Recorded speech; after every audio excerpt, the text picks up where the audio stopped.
Coba bayangin, ada dua perusahaan yang berdiri di tahun yang sama, dengan produknya yang mirip, teknologinya mirip, modalnya juga sama, tapi 10 tahun kemudian yang satunya jadi besar, terkenal, dan dipercaya banyak orang.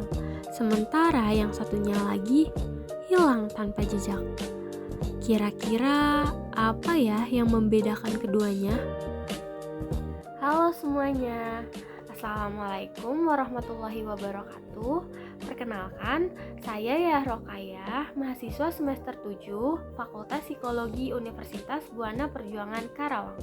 Pada video kali ini, saya akan menjelaskan tentang budaya perusahaan, di mana budaya perusahaan merupakan salah satu konsep penting dalam psikologi industri dan organisasi. Kalian tahu nggak sih, apa itu budaya perusahaan? Budaya perusahaan itu cara kerja suatu perusahaan, cara orang-orang di dalamnya berpikir, bersikap, dan berinteraksi. Mulai dari nilai yang mereka percaya, gaya komunikasi, sampai kebiasaan kecil yang dilakukan setiap harinya. Semuanya membentuk budaya.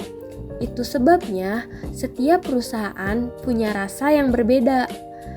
Misalnya gini, ada perusahaan yang dari luar biasa aja, tetapi begitu kamu masuk ke dalamnya, kamu langsung merasa suasananya rapi, disiplin, dan penuh tanggung jawab. Sementara perusahaan lainnya kelihatan sama aja, tapi begitu kamu masuk ke dalamnya, semuanya terasa berantakan, komunikasinya tidak jelas, banyak karyawan yang miskom. Padahal sama-sama perusahaan, bedanya budaya mereka yang gak sama. Karena budaya itu seperti arah kompas, dia menentukan bagaimana karyawan bersikap dan mengambil keputusan. Kalau budayanya kuat, orang-orang di dalamnya akan solid dan kompak. Sedangkan kalau budayanya lemah, perusahaan akan mudah goyah.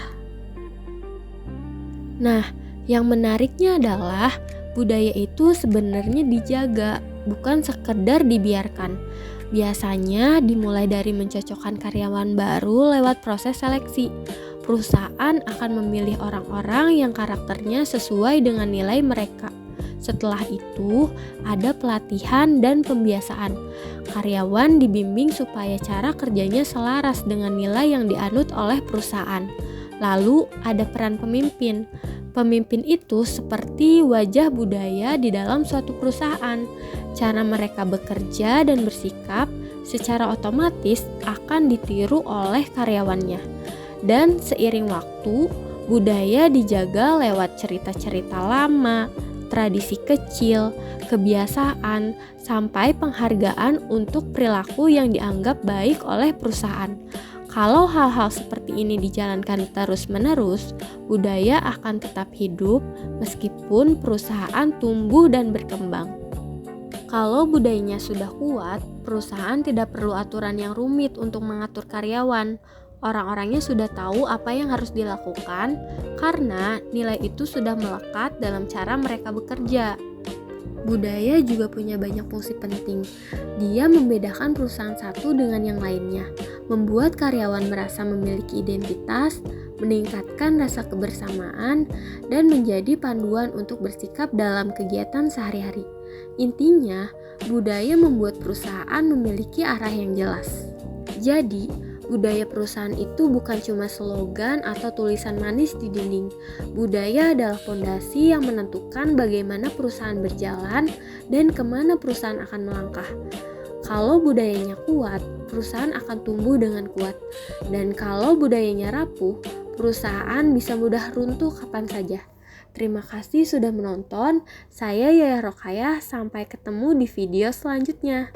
Jangan lupa like, komen, dan subscribe.